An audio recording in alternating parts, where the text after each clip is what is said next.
Vlogs. Umpisahan nga pala natin sa pagsasaing. Hinugasan ko nga pala muna yung bigas pagkatapos nilagyan ko nga yan ng suka.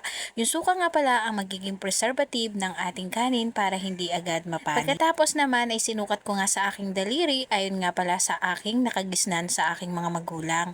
Pagkatapos nga ay sa kamay natin yan para sakto yung kanyang pagkakaluto at hindi mahilap. Kinuha ko nga yung ulam namin na natitira sa rep pagkatapos hinugasan ko nga pala yan at ito nga pala ay gagawin kong sarsyado. Ito nga pala ang isda ay coating ko nga pala dito sa cornstarch dahil wala nga akong harina. Paglabahin mo na nga ako, wag lang magprito, pero dahil nga nakagisnan ko na to at hindi naman talaga siya nakakatalsik. Nakita nyo naman na nilalapit ko pa yung kamay ko pero hindi ako natatalsikan. O baka ibang talsik naman yung nasa isip mo. Huy, mas masarap yun. Charot. Para pagkagising nga pala ng aking dalawang anak ay ready na nga pala yung kakainin nila dahil minsan sumasakit talaga ang isip ko kapag nagtatanong na sila ng uulamin. Habang nagpiprito nga ako dyan ay sinasabayan ko nga ng pag-i-edit at paglalaba.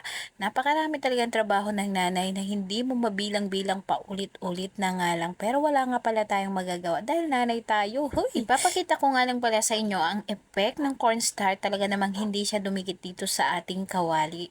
Nababaliktad ko nga siya ng ayos at hindi siya nasisira. Kaya kayong mga takot magprito, ganito ang gawin ninyo dahil yan ang aking munting tips at sana ay makatulong sa inyo lalo na dun sa mga takot na magprito. Natapos na nga pala tayo sa pagprito at etot nagpainit na nga pala ako ng kawali. Isosotay nga pala natin yung sibuyas bawang at etong ating kamatis. Kapag medyo brown na yung ating ingredients, saka naman natin ilalagay yung egg. Bali, shadow nga pala yung ating lulutuin dahil isa sa paborito naman ito ng aking dalawang anak. Nilagyan ko nga pala yan ng oyster sauce at yan ay budget pack. So, mabibili nyo lang guys yan sa mga sari-sari store. And then, nilagyan ko nga pala yan ng paminta powder para medyo may konting anghang at medyo masarap na rin. Pagkatapos nga ay sinalansan ko na yung isda, tapos may dried malunggay nga pala ako dito na pinatuyo para mas masarap at healthy yung aming munting ulam. Tips nga rin pala guys, para hindi kayo mawala ng malunggay sa bahay, magpatuyo kayo ng malunggay tapos lagay nyo sa isang sealed na plastic para hindi siya sumingaw.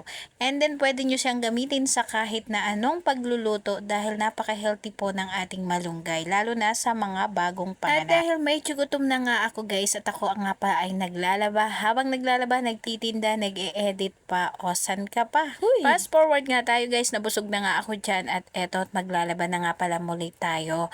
Ito nga pala ang paraan ng aking paglalaba para pumuti at maging mabango yung ating mga damit. Manlawin na nga pala ito, tapos nilagyan ko nga yan ng downy para mas mabango yung ating labahin.